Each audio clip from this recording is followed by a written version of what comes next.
Assalamualaikum warahmatullahi wabarakatuh. Bersama saya Irma Agustiningsih Imdam.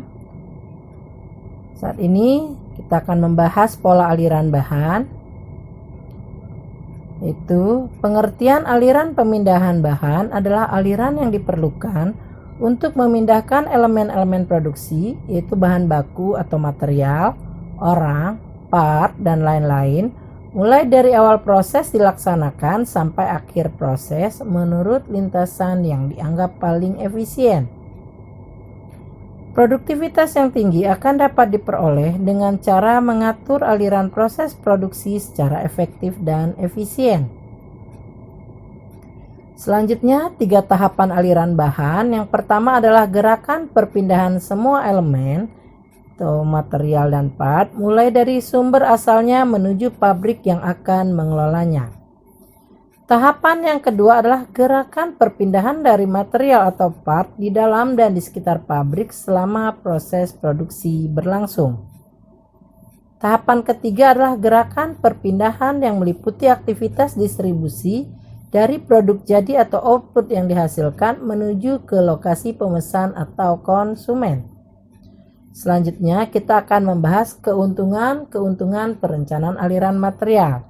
Keuntungan yang pertama adalah menambah efisiensi dari proses produksi yang ada. Keuntungan yang kedua adalah pendayagunaan dari area lantai produksi atau floor space yang lebih baik.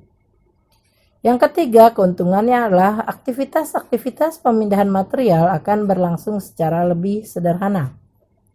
Keuntungan keempat, pendayagunaan segala fasilitas produksi secara lebih baik sehingga waktu menganggur dapat dikurangi.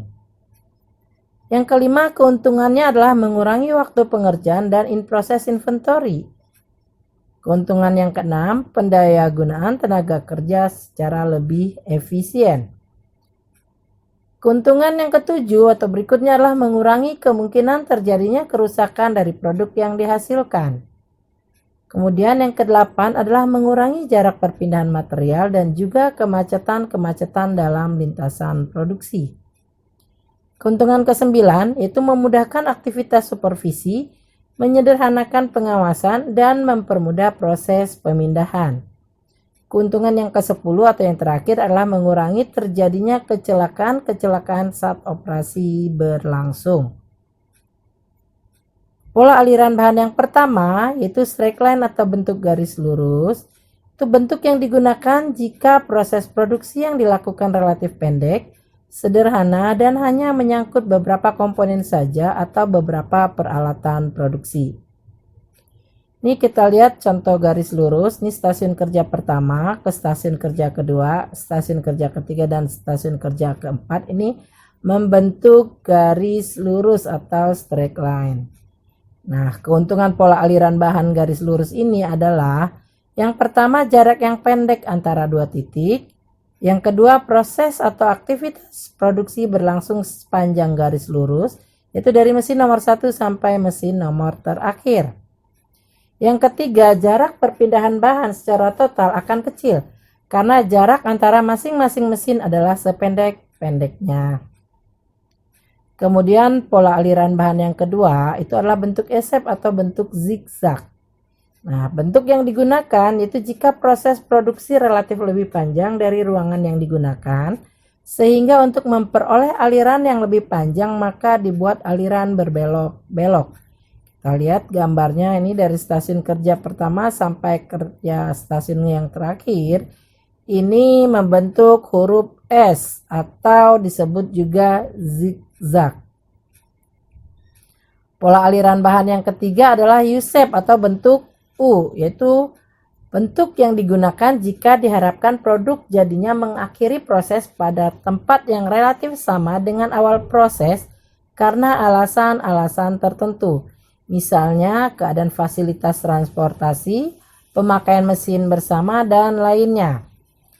Aplikasi garis aliran bahan relatif panjang di mana bentuk U tidak efisien dan untuk ini akan lebih baik digunakan pola aliran zigzag atau esep. Nah, ini kita contoh lihat bentuk U ini antara proses awal ya membentuk huruf U dengan proses akhir ini akan sama atau berdekatan. Nah, pola aliran bahan yang keempat adalah circular atau bentuk melingkar. Yaitu bentuk yang digunakan jika produk yang telah selesai diproduksi diharapkan kembali ke tempat awal dilakukannya kegiatan produksi atau bagian penerimaan dan penyimpanan berada pada lokasi yang sama. Nah, misalkan di sini kita lihat ini adalah proses awal, yaitu mulai dari penerimaan barang atau storage dan warehouse-nya ini jadi satu. Ini bergerak dari proses berikutnya sampai nanti terakhir setelah barang selesai disimpan lagi di warehouse atau gudangnya. Ini sama, gudang bahan baku maupun gudang barang jadi. Ini disebut bentuk melingkar. Pola aliran yang terakhir yaitu odd angle atau bentuk sudut ganjil. Nah, bentuk ini digunakan jika diinginkan untuk mendapatkan garis aliran yang pendek di antara daerah kerja jika pemindahannya mekanis atau jika keterbatasan ruangan tidak memberikan kemungkinan pola lain. Ini kita lihat gambar dari odd angle atau bentuk ganjil, dia membentuk sudut. Nah, makanya disebut sebagai odd angle atau sudut ganjil. Nah, odd angle ini akan memberikan lintasan yang pendek dan terutama akan terasa manfaatnya untuk area yang kecil.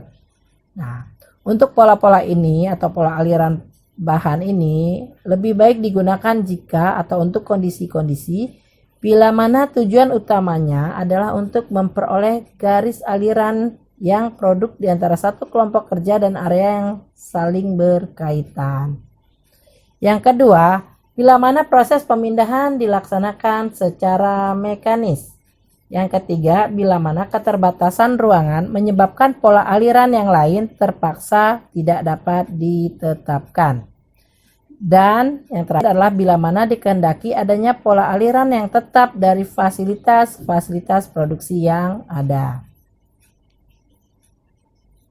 Demikianlah penjelasan mengenai pola aliran bahan pada mata kuliah perencanaan tata letak pabrik. Diharapkan semoga bisa dimengerti dan kita bertemu lagi di lain kesempatan atau di materi berikutnya. Terima kasih. Sampai jumpa. Assalamualaikum warahmatullahi wabarakatuh.